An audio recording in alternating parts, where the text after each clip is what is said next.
ఇక Telangana state finance commission చైర్మన్గా సిరిసిల్ల రాజయ్య బాధ్యతలు చేపట్టారు.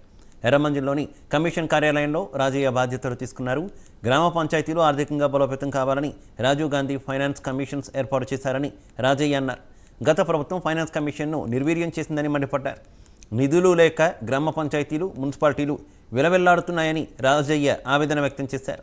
కాంగ్రెస్ పార్టీ ప్రజలకు ఇచ్చిన హామీలను తప్పకుండా నెరవేరుస్తామన్నారు.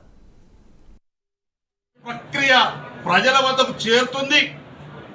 ప్రజాస్వామ్యంలో ప్రజలు అధిక సంఖ్యలో చురుగ్గా పాల్గొన్నప్పుడే ప్రజాస్వామ్య ఫలాలు సామాన్య మానవునికి అందుతాయని ఏదైతే కాంగ్రెస్ విధాన నిర్ణయం ఉందో, ఏదైతే చట్టం చెప్తుందో ఆ చట్టాన్ని తూచా తప్పకుండా అమలు చేయడానికి ఈ రోజు రాష్ట్ర ప్రభుత్వం కృతనిశ్చయంతో ఉన్నది.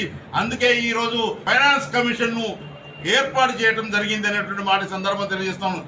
ఎంతో విశ్వాసం ఉంచి, ఎంతో నమ్మకం ఉంచి, ఎంతో అనుభవం ఉన్నటువంటి నన్ను కూడా దీనికి చైర్మన్ చేయడం, మరి ఇక్కడ ఉన్నటువంటి రమేష్ గారిని మెంబర్ చేయడం, సుధీర్ రెడ్డి గారిని మెంబర్ చేయడం, మా నెహ్రూ నాయక్ గారిని మెంబర్ చేసి పూర్తి స్థాయిలో ఈ యొక్క కమిటీని నిర్మాణం చేసి రేపటి నుంచే కార్యక్రమాలు షురూ చేయండి అని మాకు స్పష్టమైనటువంటి ఆదేశాలు జారీ చేయడం జరిగిందనేటువంటి మాట ఈ సందర్భంగా గుర్తు చేస్తూ, రాజ్యాంగ పరంగా ప్రజలకు ఏదైతే చెందాలనో దాన్ని చెందింపజేయడానికి కాంగ్రెస్ పార్టీ కృత నిశ్చయంతో ఉంది అనేటువంటి మాట తెలియజేసుకుంటూ సెలవు తీసుకుంటా ఉన్నాను.